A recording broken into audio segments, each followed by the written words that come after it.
Get in, loser. We're going to Mardi Gras. Come on, heifers. Get your king cake. Get your to-go drinks. Get your good walking shoes on. Don't wear no cute shoes. Nobody cares what your feet look like. It's the best time of the year. The best time of the year. Ah, cheers. Cheers. This is the Big Bad Boot. We're siblings who explore spooky and scary stories, urban legends, tall tales, and true crime, all located in this crazy state that's shaped like a boot. A podcast about the weird state you wish you were from. Hosted by the weird siblings you wish you had. Cleopatra. Yeah. Hail Cleo. I ride in the crew of Cleopatra. This is my 4th year. Can you believe it? Wow. Wow That's is right. crazy. I know. Can't wait. So February 21st, it's a Friday night. Come out and watch the Cleopatra parade. I might throw you some stuff. I'll be there. No, you won't. I might. You might. I might. I don't know. If it's raining or cold, you will not come. Me and my brother-in-law don't like to do things unless the weather's perfect. I can't wait. I'm large. His head's bald and exposed. We can't really be out in the Y'all are not elements. built for the elements. No, we're not. No. Caleb, are you so excited for Mardi Gras? I really do love this time of year. Dude, I'm really excited. I like Mardi Gras better than Christmas. I think every Louisianian does. Yeah. It's like a whole like way of life for like that section of the year. And what I love about my job is Stone gets into it. So does Fidelity Bank. As soon as I get back from my vacation, it's going to be time for our annual king cake testing competition. Okay, so here in Louisiana for Mardi Gras, which by the way, you're only supposed to eat king cake after a certain date in the year. Yeah. You can't eat king cake all year round. It's a cardinal sin. You can only eat it during carnival time. Correct. But it is like a big deal what your favorite king cake is around here. So It is. we at the Big Bad Boot would like to know, what is your favorite king cake? Where does it come from? Why is it the best? Please tell us. Can I say mine? Because mine's the same as yours. What is our favorite king cake? Berrytown Produce. In Ponchatoula, Louisiana. Yes. Berrytown Produce. It is the best. Now, Jonah, what's your Yeah, favorite? Jonah, what's your fave? Okay, so first of all, we got to remember, I am a Yankee. He's a Yank. Colorado. Colorado. That's where I'll be on vacay. He's next going to week. Breckenridge. Beautiful. They'll treat you right up there, I hope. Jeez, you never We'll know see. these days. I'll report back. Yeah, report back. But I've lived here. I've almost lived here more than I've lived in Colorado. Cool. With that Wow. being said, embracing the culture, yada yada yada.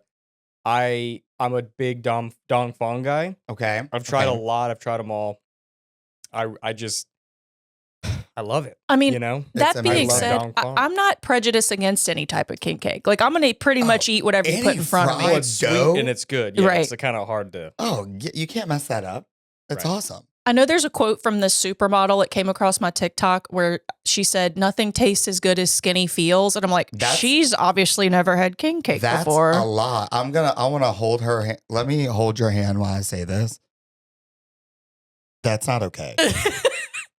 That's not true. I don't care what time. I don't care the temperature outside. I'm going to slap my Chi-Chi chillers on and I'm going to go wait in line for a king cake. I tell you what. Yeah. I tell you what.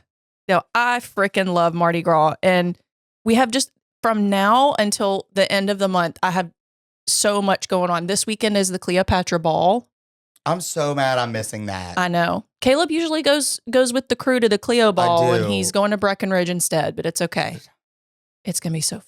I can't wait. I'll be on the slopes. I hope you don't hurt yourself. Caleb's going skiing. And I have a scary feeling that he's going to come back in a cast. Katie looked me in my face the other day and said, make sure your health insurance card's in your wallet. And I was like, oh. It's for real. I know. I'm scared. Right, Joe? Like, people hurt themselves skiing. Oh yeah, it's well. How long has it been since you've skied? He's never skied. No. How long are you going?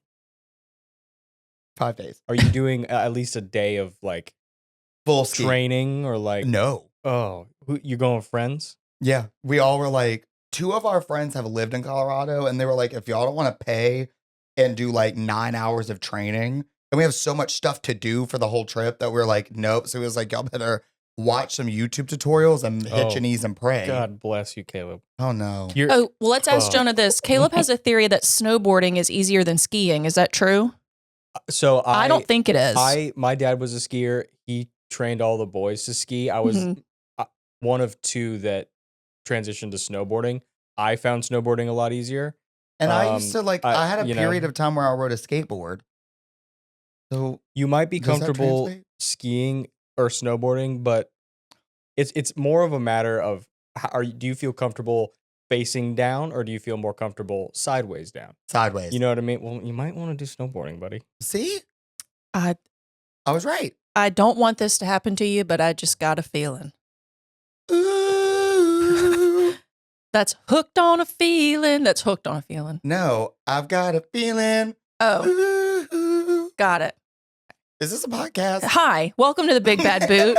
Jeez, I'm Pete's. If you are listening to us for the first time, you're like, this podcast sucks. I don't know what they're talking about. Oh, God. This is the Big Bad Boot. We're a comedy podcast that talks about Louisiana's spookiest, silliest, and scariest stories. We're two siblings that yell into microphones, and y'all like it. We don't know Period. why, but you do. I'm okay with it. Yeah. First of all, I want to talk about what we're wearing. Oh, wait. Let me. All right. You might have noticed we're wearing some new merch. This is our exclusive merch collaboration with Obsession Boutique in Hammond, Louisiana. We're doing a Mardi Gras line of our Let's Get Into It shirts. They got green, purple, and yellow for the Carnival, but we're also going to have other things with our favorite sayings on them. So make sure you go to shop@obsession.com, look for the Big Bad Boot tab. It's only up there for a week. It's a pre-order exclusive sale. So get your merch. I can personally attest to their shirts. If I see They're the you in best. public with this on, I'll like you better. I will, scientifically proven, I will like you more if I see you wearing our merch. Period. Our girl, Tori Bishop, the owner of Obsession, has taken our funniest quotes and wildest moments from the podcast and turned them into one-of-a-kind designs. They're the cutest Comfort Colors t-shirts and the coziest sweatshirts ever. That is no exaggeration. And the best part? This is an online pre-order, so you can snag your gear from the comfort of your house because y'all already know I'm more of an indoor cat. But hurry, these limited time edition pieces will be available for pre-order for just a limited time. So set your alarms for, again, Monday, February 3rd at 6 a.m. That's when the next episode of the Big Bad Boot drops. And get ready to show off your Big Bad Boot pride. Pre-order your exclusive merch only at shop@obsession.com. Don't wait. You only have 1 week to place those pre-orders starting on Monday, February 3rd. Don't miss out. This is one you're going to want to get your hands on. Merch drop. Get ready to sparkle and shine this Mardi Gras at Obsession Boutique in Hammond. Whether you're rocking the parade route or dazzling at a ball, Obsession has everything you need to look fab. From evening gowns to fun, festive accessories, they've got the perfect pieces to make you the queen of Mardi Gras. Head over to their store at Hammond Square or shop the full Mardi Gras collection online at shop@obsession.com. I love shopping online with obsession.com. They do a great job with all their photos, product descriptions. I'm not joking when I say this. Half of my closet is from I think you pay their Obsession light Boutique. bill. I'm pretty sure I pay their light bill. So, Obsession Boutique is your one-stop Mardi Gras shop for all things festive. All right, I'm going to have to take these sunglasses off Okay, I was because waiting for you. I have a huge head. Me to see, another shout out to Tori. Thank you, Tori. Because Tori did make these, and didn't she make them? I think she did. I don't know. She gave them to us. That's all. I didn't have to pay for them. So Will I be wearing these Yep. all of Mardi Gras? Yes, but my large head and that large head, we cannot have the headphones and the glasses on. At the I same can't time. wear a hat and sunglasses at the same time. I have to wear one or the other. These are giving Elton John. And I I'm here love for it. those. Those look, but these are more me.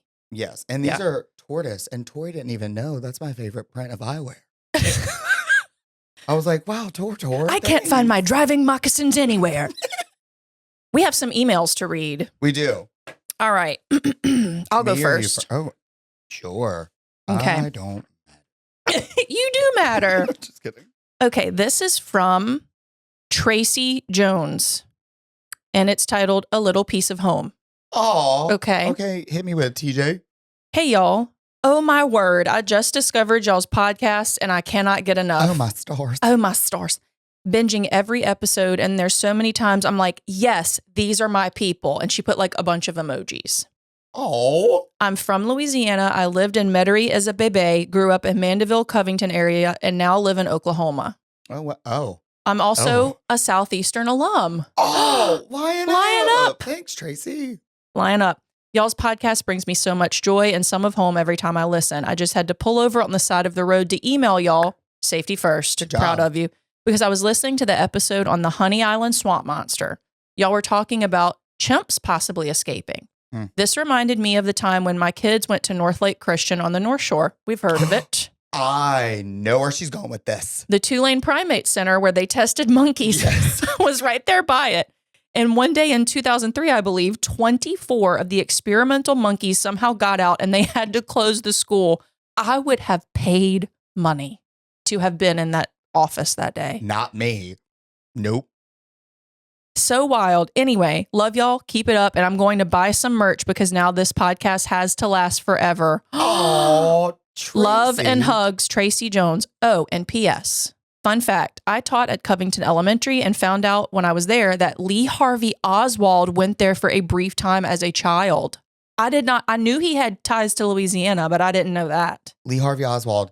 That's Caleb, who's Lee Harvey Oswald? that's the guy who killed JFK. Thank you. Thank Yes. God. And yes. if you listen to one of my episodes, Mhm. I made that connection too, that he was connected to Marcelo.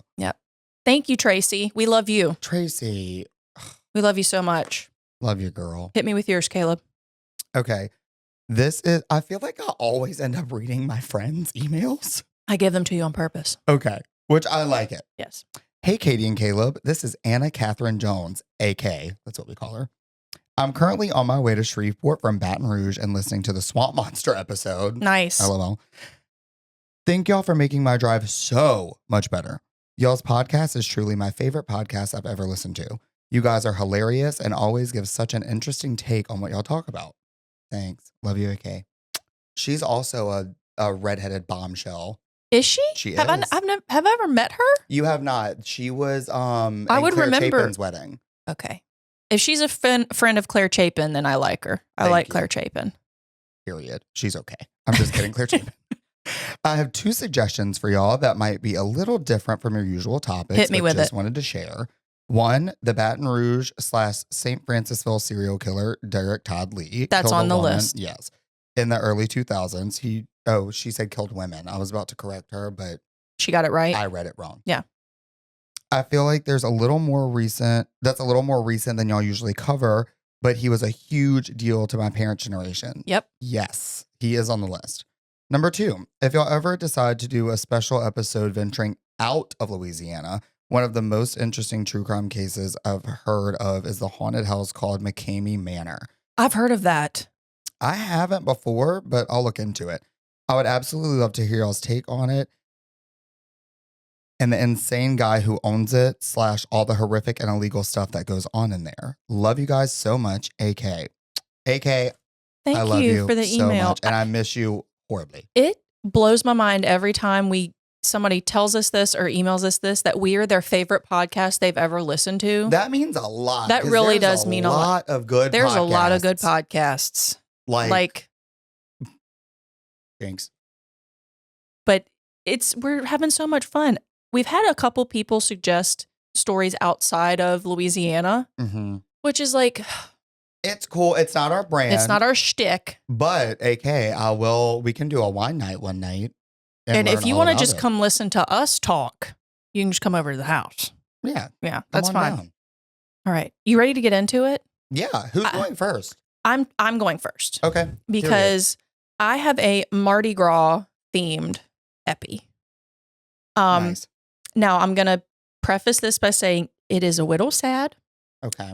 And it is unsolved. Ooh, what Okay. if we solve it?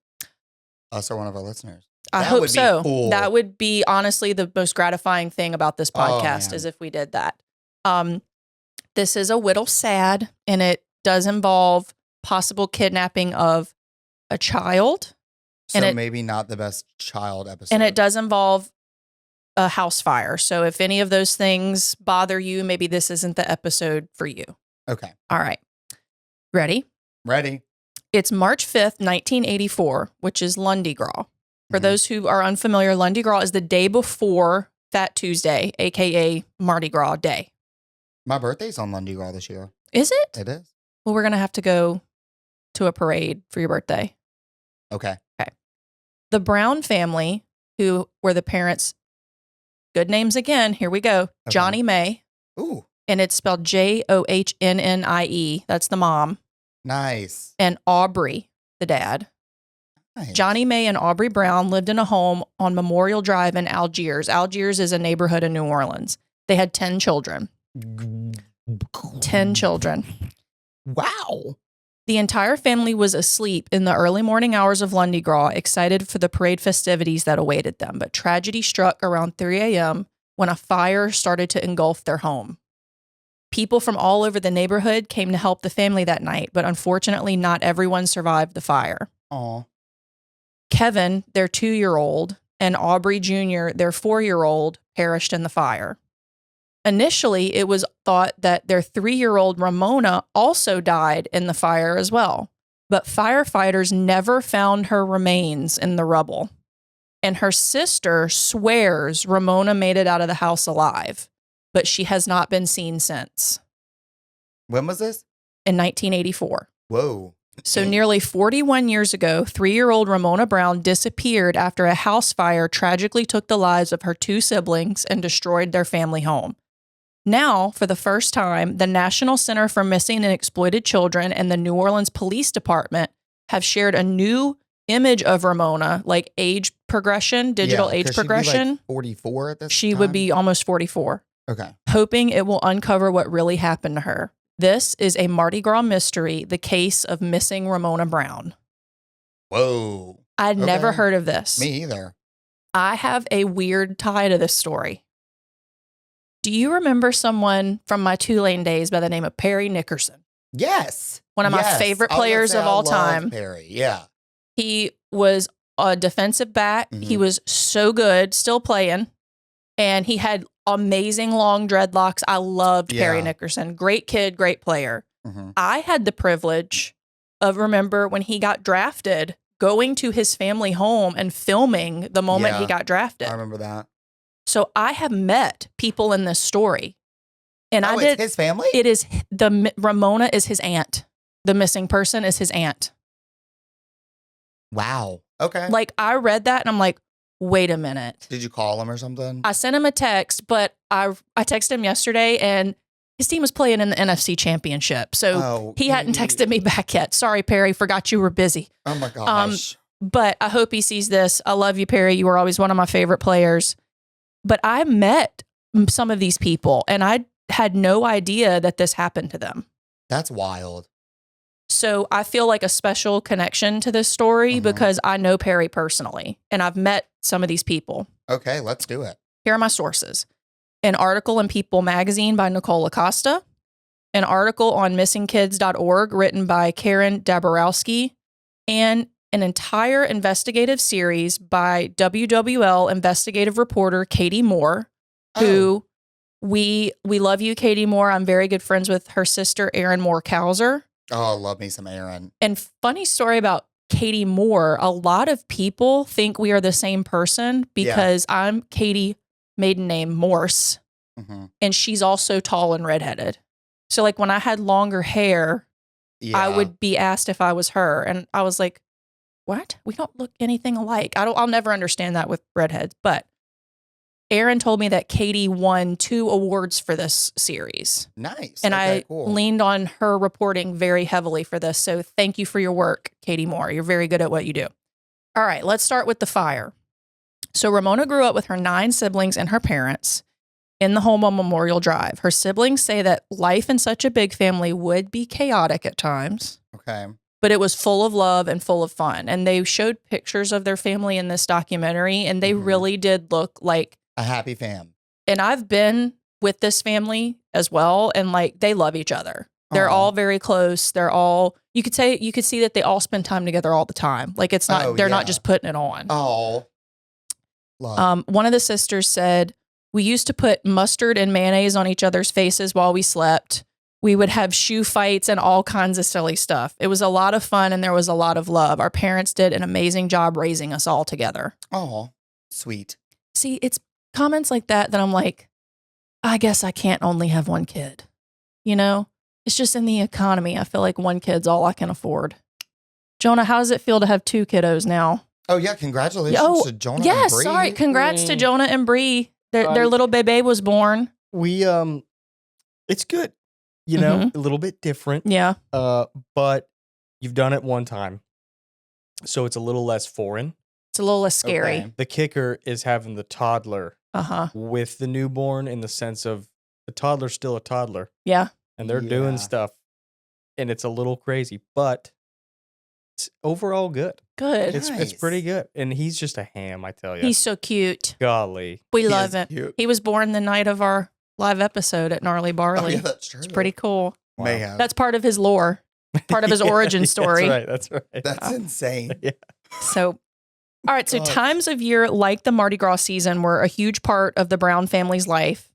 Gary Olson, who was a neighbor and a witness to the fire, was interviewed for the WWL report. And he recalled that the Brown family had made fried chicken and potato salad the evening before to bring with them to the parade the next day. He remembered Oh, that. I'm starving now. I thought you were going to say something really sweet, like, oh, that's so nice. And you're like, well, yeah, but oh, chicken. yeah. You can stop at Popeyes on the way home. Okay. So my word of the day, or words of the day, Mhm. is I want to do like this. Can you like superimpose like a... Okay. Oh, God. Today's word of the day is making groceries. Yes. So that is a phrase that we say here in Louisiana, which literally just means I'm going to the store to get food to groceries. cook with. Yes. You don't go get groceries. You go make You groceries. making groceries. And then when you get home, you're doing something with those groceries to make something with. Right. So it's not like Totino's frozen pizza rolls. You're like doing something, you're getting the Holy Trinity to make something with. I want gumbo too, Yeah. man. I gotta lose weight. Yeah, you gotta, we need to do some hypnosis on you for like, Remember that cruise we took? The hypno dude? He was like, I do hypno a weight hypnotist. loss. Yeah. And I was like, Caleb was Hey. seriously considering paying whoever this person was $1,000 to hypnotize him to lose weight. Has anybody ever done that? If you have, let us know if it worked. man, but what if like there was a keyword that someone knew and like someone said diddly bop and I just like ate everything in sight? You like the curse was broken and you're like, yes. ah, yeah.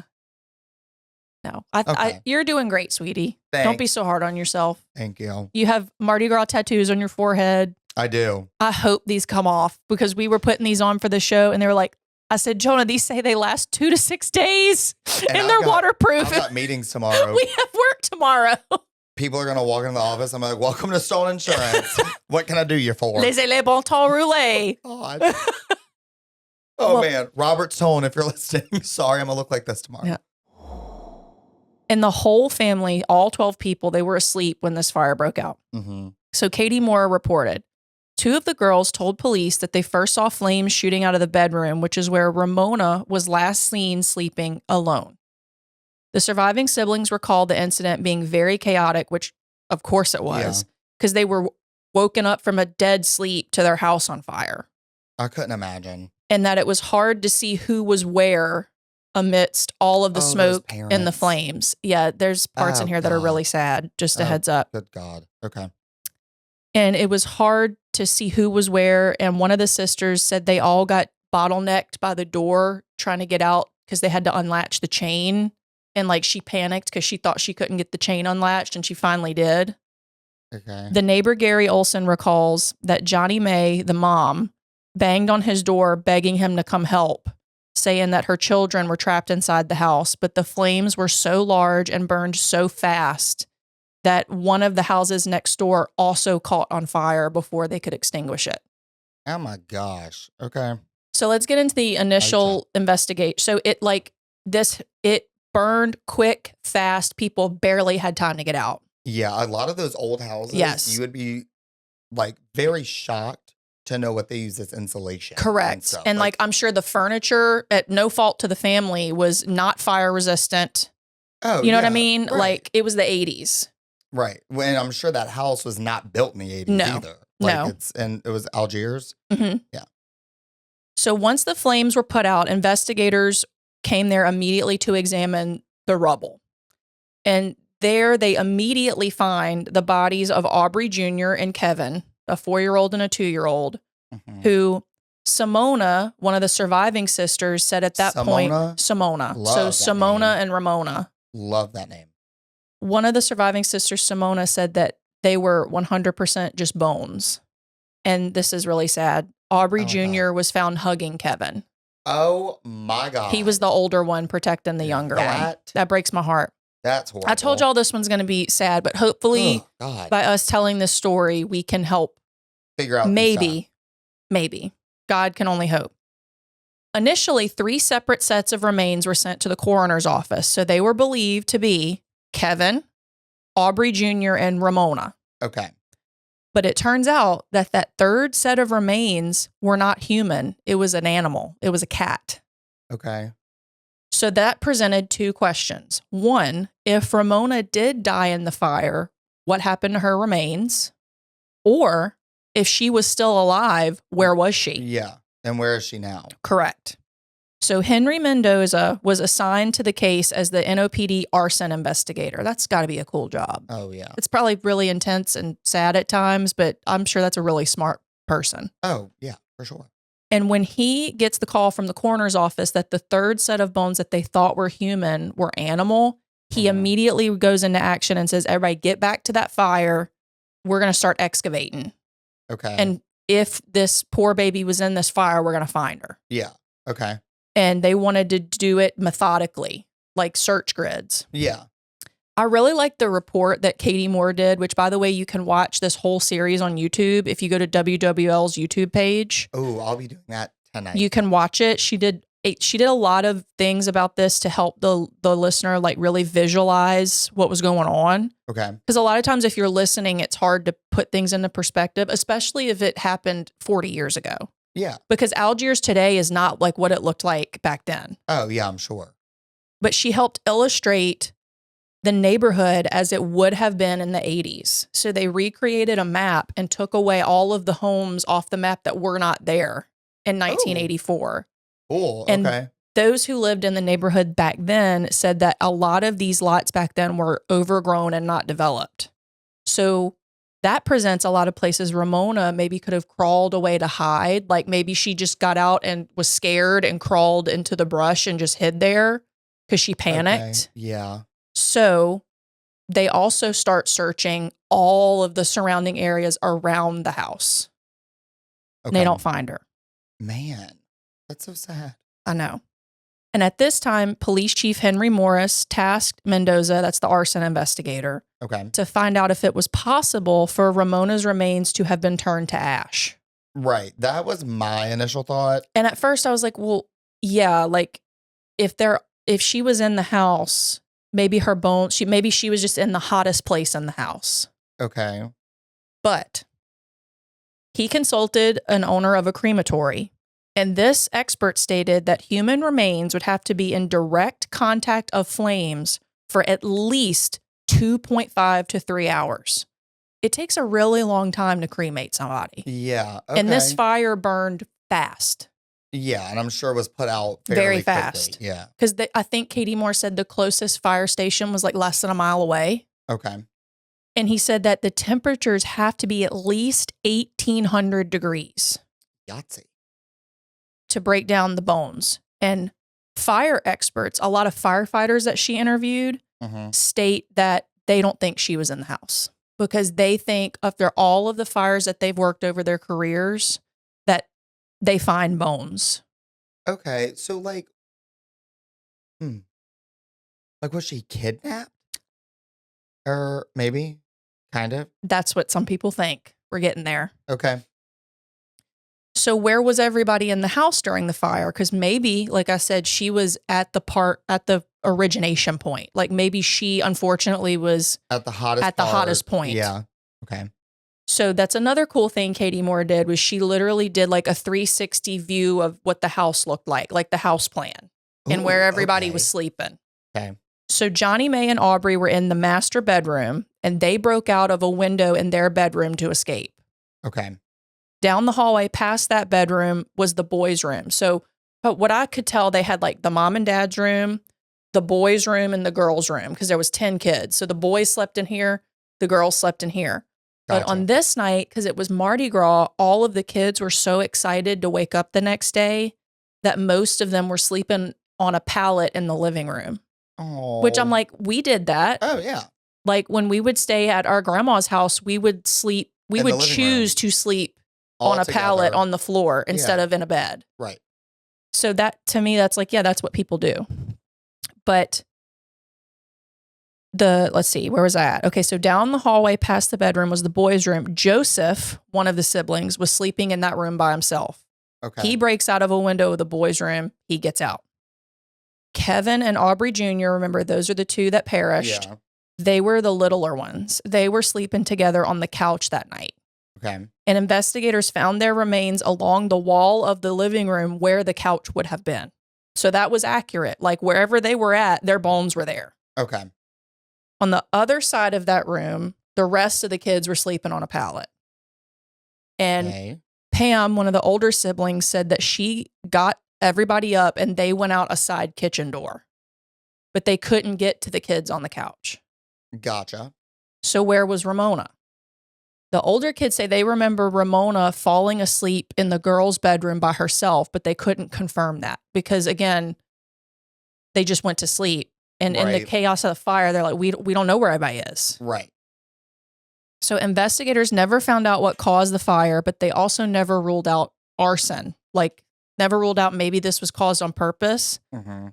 It is said that a report listed a mention of a space heater possibly causing the fire, but ironically, that report was lost in a fire after Hurricane Katrina in the New Orleans Police Department offices.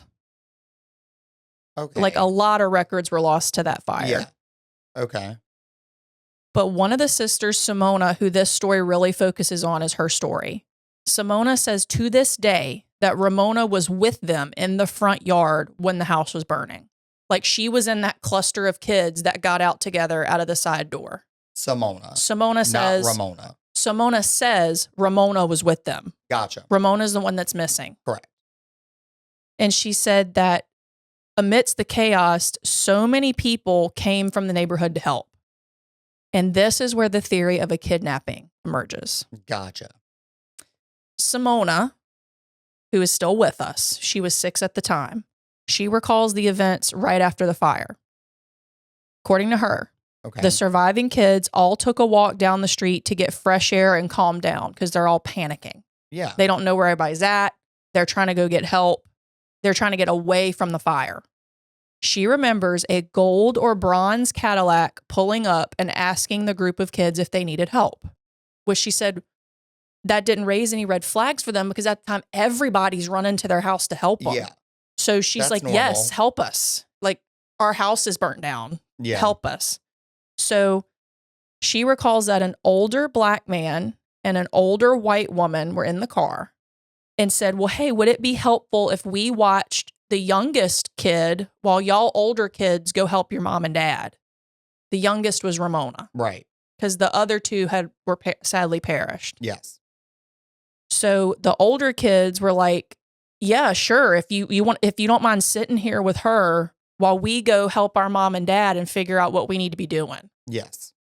Because again, everybody's running up to help them. So this did not raise any red flags for them because this neighborhood's also really close. Like all these houses are close together. Yeah, they probably all know each other. Right. But they didn't know these people because you have to think it's Mardi Gras. There's tons of people coming in from out of town. Oh, man. Yeah. Okay. Yeah. Okay. Yeah. They say, yes, please sit here and watch her while we go take care of stuff real quick. They say the white female had long hair and the black male had short hair. And they were in, like I said, a gold or bronze colored Cadillac. Which that was a very common color for Cadillacs back in the 80s. She said the couple was older and they were both very thin. Ramona got in the car with them and hasn't been seen since. But the thing is, nobody came forward with that story till 2018. And so in the documentary, Katie Moore asks the sister Simona, who tells this, recalls this story, why didn't you tell the cops this happened? And she said, I was in shock. Yeah. But her whole family says since that day, she's told the entire family the same exact story since she was 6 years old, that somebody took her sister. and it's never changed. So it's not like she woke up in 2008 and hadn't told anybody. She'd been telling her family this since that day. Okay. But they just felt that there was nothing they could do. Right. Which I don't blame them. Going through that, you don't know what you would do. Yeah, right. So Simona is the only person who says she saw Ramona, who's missing, alive after the fire. But her family fully believes the story that Ramona was taken. They believe her. Yeah. And their grandmother, Dorothy Nickerson, claims she received a phone call several days after the fire from a little girl that she believes was Ramona. So this person calls and says, Grandma, it's Al. And Al was Ramona's nickname that her grandma called her. Okay. And she said, the grandma says, Al, where are you, baby? Where are you? And she hangs up. Oh, come on.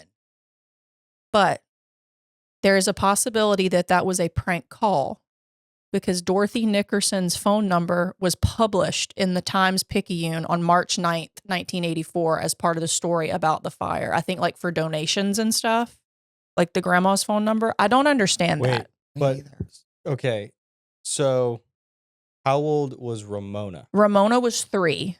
Okay, no, that completely debunks my theory. What was your theory? Well, if her number was public, maybe Ramona like saw it somewhere. Well, that's what the but grandma a 3-year-old's says. not gonna know how to call. Well, the grandma says maybe whoever she was with, like, told her this was the number, and maybe they were trying to do like a ransom thing, and they backed out. Yeah, Maybe. yeah, But that's a good point. investigators think it was a prank call, like somebody in the neighborhood just being a butthole, knowing that they called her Al. Oh, And man. but Dorothy Nickerson, the grandma, was interviewed on camera for this, and she says somebody called me days after the fire and said they were her, and they hung up. Hey, y'all, it's Kati and Caleb from the Big Bad Boot podcast. We've got some big news that we can't wait to share, so let's get into it. That's right. We've teamed up with Obsession Boutique in Hammond, Louisiana for an exclusive merch drop, and it's all going down Monday, February 3rd at 6 a.m. Mark your calendars, heifers. Okay, Caleb, tell me this. How many times have we heard from listeners across the country asking us where they can shop for our perfect outfits? I mean, it's all the time, Katie, and you know where we're sending them? Obsession Boutique in Hammond, Louisiana. We are practically bedeviled with emails. Etc. That's right. Tori Bishop and Stephanie Bankston have the cutest collection of women's clothing, shoes, and accessories, and they ship them all over the United States. You can be anywhere and still get that Louisiana style. And y'all, whether it's Mardi Gras, game day, just everyday chic, or some exclusive Big Bad Boot merch, Obsession's got you covered. We're talking brands like Queen of Sparkles, Kendra Scott, Judy Blue Jeans, and of course, Tori's exclusive t-shirt brand, Bishop Tees. Yep, and you can shop 24/7 at shop@obsession.com because who doesn't love cute clothes delivered right to your door? Support local, shop smart, and always slay with Obsession Boutique. We love you, Obsession Boutique. Mm. It's frustrating. Oh God, I couldn't imagine. Yeah. That's horrible. So police never officially closed this case, but their report says that they told the family they could file a missing persons report if they wish to. So the family, they know nobody knows where Ramona is. Like it is a fact that the police nor her family have hardcore evidence that she is either dead or alive. Okay. Because they didn't find remains, but they don't have her here either. So the police report just says she's never been found. And the police said, if y'all want to file a missing persons report, you can, but they never did. But the police were never told the details about the people in the car till 2018. Are you following me? Yeah. Okay. I mean, okay. The case was never ruled as a homicide, but Mendoza, the arson investigator, he believes Ramona died in the fire. He believes that she just turned to ash. Like he thinks that she just was so small that her bones just disintegrated. But many firefighters, several of whom Katie Moore interviewed on camera, said if she died in the fire, they would have found her remains. Yeah, and I believe Simona. Yeah. Why would she make that up? Exactly. Like that, you don't do that. So Right. Yeah. So the search continues to this day. Okay. So in 2018, WWL worked with an age progression artist to create an image of what Ramona would possibly look like more than 30 years later. 4 of Ramona's family members also submitted DNA samples to Ancestry.com. But as of 2018, there were no hits on that DNA from their database. Because, people upload their DNA to Ancestry.com and it compares it with everybody else that's uploaded their DNA. I know people personally that have found like long a whole lost siblings and stuff because of that. Yeah. In 2018, Simona, who was 42 at the time, found the courage to approach police and shared her story of that night. She says, "My brother Kevin encouraged me to reopen the case because we all think about Ramona all the time." Which I'm like, that's probably got to be the worst part about losing somebody is not knowing what happened to them. Yeah, because I feel like if you can grieve death. Because it happened. You know it happened. It's done. Right. Which I'm not saying it's easier per se, but like not knowing, that's got to be like agonizing. Yeah. I couldn't. Yeah. And that was one of the hardest parts about the documentary for me was that they would say things like, "I wonder what she looks like." Oh. And I wonder if she still has an accent. And like, I wonder where she went to school and if she's even in the state. Or if she remembers anything. Right. I mean, I feel like I have some memories from when I was 3. I mean, I have general memories of like what our house looked like and like where rooms were. And, but not super mega detailed. But I remember certain stuff. But I also don't remember what I ate for lunch yesterday. So. Oh, me either. Yeah.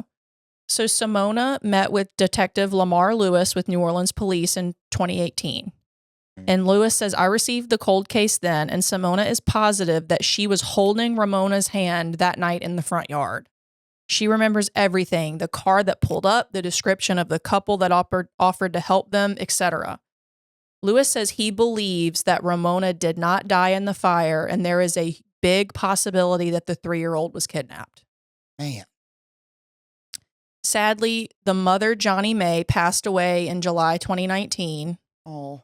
But she's always said that she believed in her heart that Ramona is still alive, which I think that is a thing. I think like a mother's intuition. Yes. I think she could feel that her daughter was still alive. Because I've listened to thousands and millions of hours of podcasts at this point. Mm-hmm. And any mother that has been interviewed whose child has passed away said, "I knew in my heart that they were dead." Yeah. Because they could feel it. Right. I fully think that that's a thing. Yes. And then they rebuilt their house in the exact same place just in case Ramona was ever able to come home. They didn't move. That got me. Oh, man. Yeah. So oh God. In March 2024, so very recently. Yeah. About a year ago. Right. The National Center for Missing and Exploited Children and the New Orleans Police released a new image of Ramona to help solve the mystery of what happened to her. We will post that photo to our socials when we talk about this. Okay. It's so realistic what they can do. Oh, yeah, with like AI and stuff now. These age progressions. But today, Ramona would be nearly 44 years old. And it is still unsolved. So that is the Mardi Gras mystery, the disappearance of Ramona Brown from Algiers. Wow. That was a heavy hit. I had never heard this story before. I know. I'm sorry that it was like so heavy, but I feel like it was important to tell her story. Oh, yeah. Just in case. I mean, it was a good one. Right. And I felt a connection to it because I spent so much time with Perry at Tulane and I felt like I knew him and his family. I wanted to ask, which one's his parent? So I'm going to have to go back because the grandma is his grandma, Dorothy Nickerson. Okay. So we don't know if it's like his dad or his mom. It's his mom. His mom's one of the sisters. Okay, but it's not. It's not Simona. Simona. Okay. I'm not 100%. I'm pretty sure it's not. Okay. I should have put that down. That's fine. But I met these people. That's wild. And I had I'd love to meet them again. Like I remember telling you about the night I went there and being like, his family was so nice. Oh yeah. They had so much food made and it was delicious. They were like, "Come on in, have a seat." And I was there to work. I was there to capture Perry's moment of getting drafted and they were treating me like I was part of the family. Right.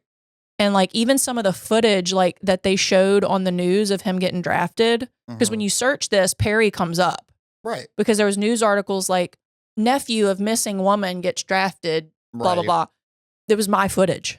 Oh, that's cool. And I'm like, wait, I was shooting that. I forgot that I did that, you know? Yeah. So I just felt like it was important because I was like, man, maybe if there's somebody you don't somewhere. know. Yeah. That's crazy. Somebody knows something.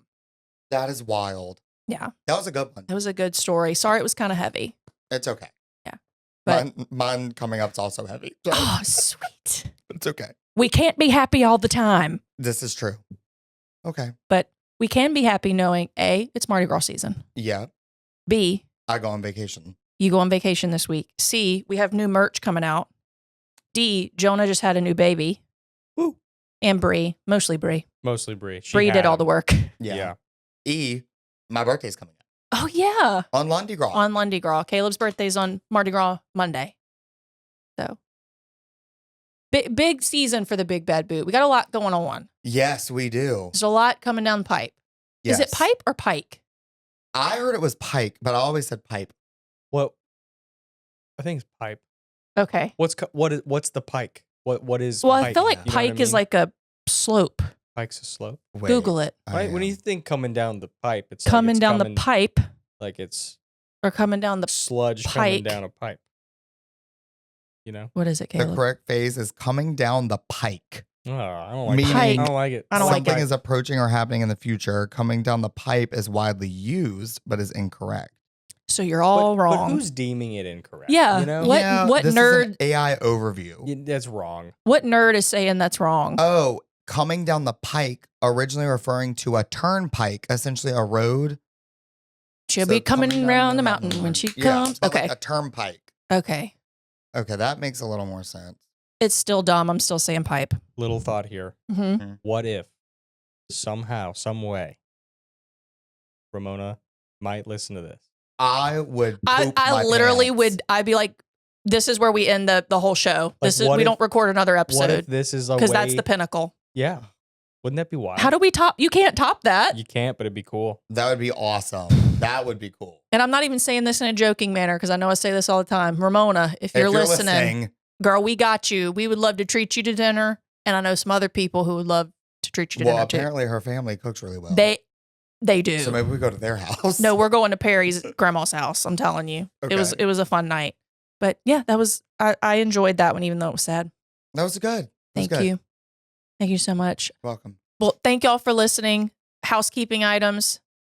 Make sure you're downloading every episode. It's Mhm. super important for the almighty algorithm. It costs you nothing. It takes 2 seconds. Yes. Your phone will automatically delete it after you've listened to the whole thing because we know you're listening to the whole thing. Yes.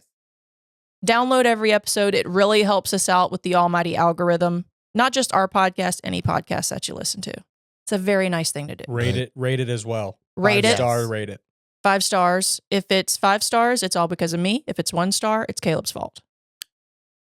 Subscribe to our YouTube channel. We have a lot of traffic on our YouTube. I don't She's think popping. a lot She's of doing people know Nice. that we have a Yeah. YouTube channel. You could watch us yell into microphones Yeah. on YouTube. But we're available wherever you get podcasts. We have merch. Yes. We have our Lord, own buy the merch, but we have merch with Tori at shopatobsession.com available. Mhm. We got a lot happening. There's a lot going on. A lot of stuff going coming on. down the pike. Pike. Should be coming around the mountain. So thank y'all for listening. And remember, God made you. And the Rugaru too. So be kind to one another. Bye. Bye. The Big Bad Boot is produced by Lettuce Media and edited by Mallory and Jonah. Our music was produced by Macro Tracks. Our super cool logo was designed by AWC Graphics. And our sense of humor and childhood trauma was sponsored by Kelly and Abby Morse.